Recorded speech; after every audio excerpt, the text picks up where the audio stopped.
Hello, কেমন আছো তোমরা সবাই? আশা করি অনেক ভালো আছো আর আমিও অনেক ভালো আছি। তার কারণ হচ্ছে পাড়ায় আবার বিয়ে, আর পাড়ার বিয়ে হলেই কিন্তু বেশ একটা মজা হয়। তো এই বিয়ের কারণে পাড়ার কাকিমা এসে বলল তাড়াতাড়ি সেজে একদম নিচে আয়, জল সইতে যেতে হবে। এবার তাড়াতাড়ি কি করে সাজি বলো তো? আমার তো সাজতে গুজতে একটু টাইম লাগে, তারপরেও একটু সাজি তাড়াহুড়ো করে।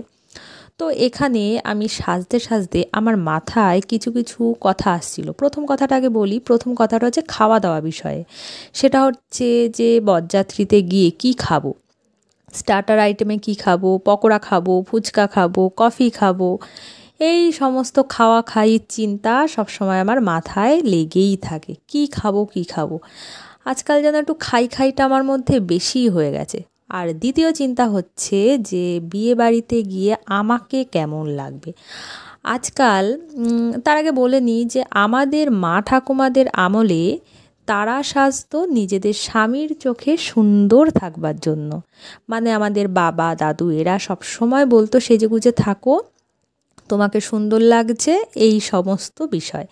কিন্তু এখনকার জেনারেশান, মানে আমাদের জেনারেশানের মেয়েরা বা বউরা, আমরা সাজগোজ করি কিন্তু পরের মেয়ের জন্য। কেন বলো তো? সেটা হলো, আমরা বিয়েবাড়িতে গিয়ে আমাদের নজর যায় প্রথমে কার গলায় কোন সেটটা রয়েছে, কার শাড়িটা কত সুন্দর রয়েছে, কার মেকআপটা কত সুন্দর বসেছে, এই সমস্ত ওভারঅল জিনিসগুলোই কিন্তু আমরা সব সময় দেখি। আর তার সব কিছু পরে নিজেদের দেখি যে আমাকে কেমন লাগছে। তো আমরা কিন্তু মেয়েরা একটু এমনিতেও হিংসুটে। তো তারপরেও বিয়ে বাড়িতে বা কোনো অনুষ্ঠান বাড়িতে আমরা যাই যে আমাদের কেমন লাগছে, মানে টেক্কা দিতেই হবে আর কি। তো যাই হোক, এই টেক্কা দেওয়া দেই নিয়ে আমি সাজাগোজা শুরু করছি। আর এখন যদি কেউ বলে যে না না আমার মাথায় এ সমস্ত চিন্তাভাবনা আসে না, আমি বলবো একদম ডাহা মিথ্যে কথা, একদম ডাহা মিথ্যা কথা। আমরা কিন্তু সাজি শুধুমাত্র পরের মেয়েদের জন্যই, নিজেদের বরের জন্য না। বরের থেকেও আমাদের লাগবে যে আশেপাশের মেয়েরা আমাকে দেখে বলবে তো যে কেমন লাগছে কি না লাগছে।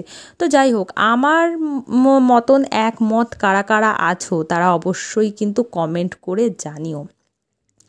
তো এইখানে আমি বকবক করতে করতে আমার সাজগোজ কিন্তু প্রায় কমপ্লিট হয়ে গেছে। আর তাড়াতাড়ি তো সাজতে হবেই, কারণ নিচের থেকে একদম আমার ডাক চলে এসেছে যে তাড়াতাড়ি সাজ তাড়াতাড়ি সাজ।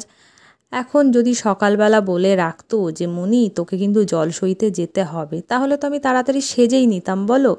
তো যাই হোক, কী আর করা যাবে, অনেক তাড়াতাড়ি সেজেছি আর একদম সিম্পল মেকআপ দিয়েছি, কারণ বাইরে যে পরিমাণের গরম, তাতে যদি আমি মেকআপ করে যাই একদম, তাহলে আর আমাকে দেখতে হবে না। এমনিই আমি ঘামি, তার মধ্যে তো একদম ঘেমে নিয়ে জল হয়ে যাব। তো এই হলো আমার ফাইনাল লুক। ভেবো না আমি চুল ছেড়ে গেছি, আর রাস্তায় গিয়েই আমি একদম শিবের জটা করে